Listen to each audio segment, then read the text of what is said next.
Okay, so I had to start a part 3. Fantastic. Anyway, so I just ended with Herald of Secret Streams, the blue merfolk that gives all creatures I control with +1/+1 counters unblockability, which is quite useful. Hunting Moa, just another pet card. I got it cheap in time-shifted foil. So, 2 colors on the green for a 3/2 creature with Echo. When it comes into play, or goes to the graveyard from play, put a +1/+1 counter on target creature. So it comes into play, I can put a counter on a creature. During my upkeep, if I choose not to pay the Echo cost, which typically I won't because a 3/2 creature isn't really that impressive, he'll die, and something will get another +1/+1 counter. Hydra Omnivore. 6. For an 8/8, whenever Hydra Omnivore deals combat damage to an opponent, it deals that much damage to each other opponent. So, attack the guy that can't block it, because you're hitting everybody else at the same time anyway, so why not? Okay, Colonian Hydra. I remember when this card was really expensive. I think at one point the foil was 50 euros, 60 euros. Yeah, things really have changed. So, 5 for a 0/0 Trampling Hydra. Enters the battlefield with 4 +1/+1 counters on it. Whenever it attacks, double the number of +1/+1 counters on each creature you control. Nice. And again, one of those cards that's just fallen by the wayside lately because green has gotten crazy with the power creep. Something I really don't like is all the power creep, everything boosting up, constant arms race. So this deck, this version of Animar, I've really not made any changes for, what, a year now? I'd have to look at the newest card and think about it. But I would just like to slow down, quit chasing the latest card. Well, that's a personal decision. I would like to not feel like I need to chase the latest card, like I need to keep tuning my decks. Yes, it's fun to tinker with the decks, but I hate it when I feel like I need to. I try to design my decks so they have longevity, so they stay relevant in games, remain fun to play.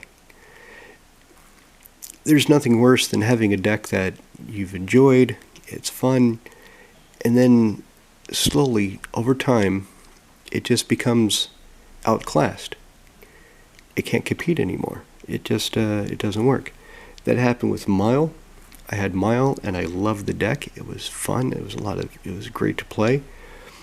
But slowly over time, my group adjusted, and I was no longer able to keep Mile in play. Or when I would go to activate her, whatever I would get wouldn't feel relevant. And it wasn't a sudden thing, and it wasn't all the time, but it was a slow creeping, this commander just is not powerful enough for this pod anymore. Same with Hirobi. I used to have a mono black Hirobi Death Whale deck where Hirobi is the commander. I had 20 ways of targeting creatures. So the idea was play Hirobi, have Power Matrix, have Icy Manipulator, have Norit, have all these fun creatures out. Oh, target this creature. Oh, it dies because of Hirobi. Target that creature. Oh, it dies because of Hirobi. Oh, Hirobi gets targeted. Okay, he dies too. And at first, Hirobi dying didn't happen that often. But again, over time, more and more, I just could not keep Hirobi in play because of his own ability. And people, more and more people were playing ways of targeting creatures. And okay, I target Hirobi, he dies. Okay, so 6 to cast again because of the commander attacks, and then 8 to cast, and then 10 to, and So, Froby was another deck that I took apart and fell by the wayside because of power creep. So far, Animar is holding his own. Animar is still pretty powerful, and Animar is one of those commanders that I think is so wide. There are so many avenues of play, so many ways to build him, that he will probably be relevant years to come. Anyway, I digress. So, Lifeblood Hydra. X and 3 green. Trampling Hydra. Enters the battlefield with X plus and plus encounters on it. Probably goes without saying. When it dies, I gain life and draw cards equal to its power. Pretty nice. Of course, if it's too big, it's probably not going to die that readily. And if somebody hits with Swords to Plowshares, that's not killing it, that's exiling it. I don't get anything. I just get a sad face. Molten Hydra. This is another one of those cards that I looked it up on Magic Card Market, and why is this 100 euros? Okay, scarcity, sure. That's kind of the go-to answer for it. No deck is really playing this that I can see. It's not that great a card, but for some reason they're selling for close to 100 euros in foil. So, what does it do? Only 2 mana, 1 colorless and red for a 1/1 Hydra. Spend 1 and 2 red to put a counter on it. Tap, remove all plus and plus encounters on Molten Hydra, and it deals 1 damage to target creature or player for each plus and plus encounter removed this way. So it's slow. It's a slow creature. Sure, I've got proliferate effects. I've got ways of putting more counters on it. But it's not that fast. It doesn't have trample. It's not that great a creature, so why is it 100 euros? And now you're thinking, so why do you have it in your deck at all? Because it's pretty. It's oh so pretty in foil. That's why. Plague Maw Beast. 5. For 4/3 beast, sacrifice a creature, proliferate. Oh, here's a way of getting my creatures killed. My Genesis Hydra. Not my Genesis Hydra. My Lifeblood Hydra. Sacrifice a Plague Maw Beast, do some proliferation, gain some life, draw some cards, drink my beer. Good to go. Primordial Hydra. X and a green, enters battlefield with X plus and plus encounters on it. At the beginning of your upkeep, double the number of plus and plus encounters in Primordial Hydra. It has trample as long as it has 10 or more plus and plus encounters. So, another creature that comes into play. Let's say Animar has 6 counters. I can just spend 2 green, put him into play as a 6/6. During my upkeep, he becomes a 12/12. And then, of course, he has trample because at that point he'll have more than 10 plus and plus encounters on him. Nice. Secure Tri-Builder. I don't know why I have it specially in this stack either. In the other version of Animar, I don't have a Secure Tri-Builder. I just have creatures that come into play and go find a land, either put into play or put in my hand. Sylvan Ranger, Wood Elves, that sort of thing. And those creatures would stay. So if I were to swap out cards in the other Animar build and swap these in to make Animar Soul of Hydras, I would keep most of those creatures because I still need to hit my lands, I still need to hit my colors. I don't remember why I put Secure Tribe Elder in here specifically, because I don't have a lot of ways of getting creatures back out of the graveyard. I don't have that many, I don't think I have any graveyard trigger abilities, but he's here, so I guess he's part of it. Maybe I'll figure it out later. Probably not. Sapphire Drake. 6 for a 5/5 flyer. 4/4 flyer. Each creature you control with a plus and plus encounter on it has flying. So, with him and the other guy, all my creatures with the plus and plus encounters are unblockable and fly. Which, okay, the flying is great for blocking if I need it. It's great for evasion, but unblockable flyers, it seems kind of redundant. Shapers of Nature. Okay, this is probably the newest card in the deck.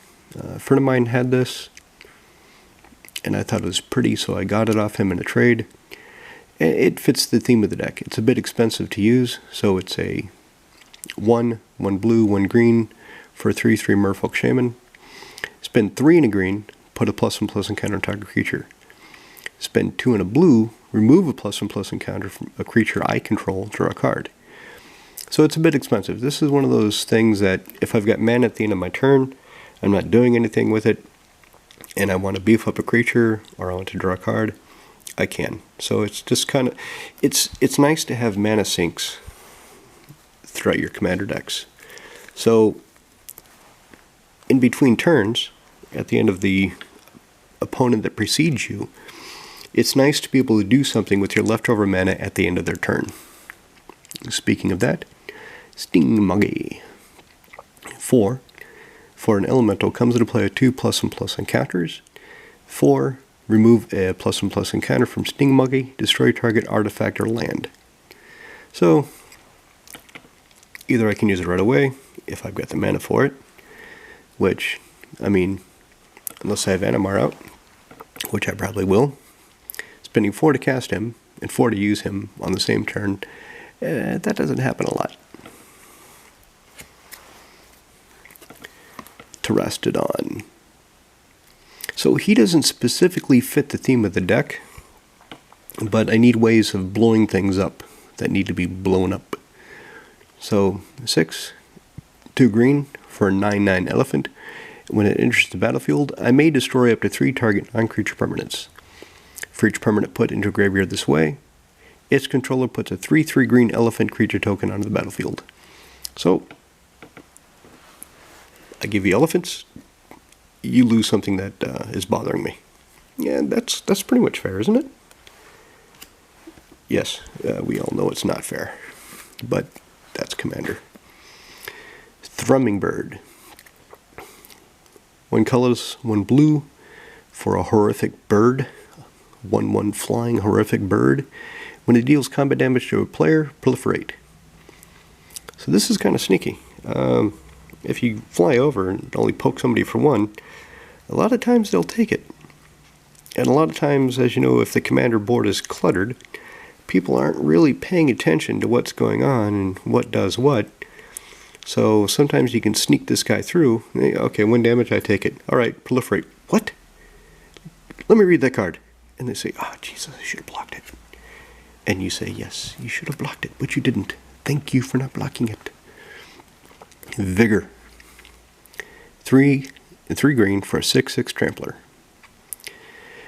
If damage would be dealt to a creature you control other than Vigor, prevent that damage. Put a +1/+ counter on that creature for each 1 damage prevented this way. So, prevent 4 damage to, if Animar takes 4, Vigor's in play. Prevent that 4, Animar gets 4 more counters. Win-win. When Vigor is put in a graveyard from anywhere, shuffle it into its owner's library. And actually, for the longest time, I was looking at this card wrong. I thought these black slits, I thought these were the eyes, and that this was some kind of mustache. I didn't really see the head. For some reason, for years, I just really didn't see his proper head. And I thought it was some kind of weird skull with a mustache. And I thought, that's just freaking weird. Who the hell thought of that? And then I was studying the card, and I realized this is its head, and these are horns, and that's some kind of shell. It's still pretty cool, but not as cool as a skull with a mustache. Viral Drake. Speaking of mana sinks, 3 and a blue for a 1/4 flyer with infect, and 3 and a blue proliferate. So, I mean, the infect, it's there, but really he's in the deck because of the proliferation. And the mana sink proliferation. So if I've got 8 mana at the end of the turn, I can do it a few times. Here we go, doubling season. I'm really glad I bought this card at the time I did, because a week later the guy that had sold it to me said, "Hey, you remember that card?" "Yeah." "It went up 10 euros. "Oh, okay, thanks for letting me know. I have no intention of selling it because it's too pretty. I don't want to spend what it costs now to rebuy it, and it's very useful in this deck." So, of course, doubling season. If an effect would create one or more tokens under my control, creates double the tokens. If effect would put one or more counters on a permanent I control, it puts twice that many of those counters on the permanent instead. So if this is in play, Animar's in play, I play a creature, Animar gets 2 counters. Keep in mind that Planeswalkers, when they come into play, doubling season will double their counters. When you activate their loyalty ability, you are paying a cost. You are not putting counters on them, you are paying a cost even if they uptick. So doubling season will not trigger off paying for a Planeswalker's loyalty ability. Inexorable Tide. 3 and 2 blue, whenever I cast a spell, proliferate.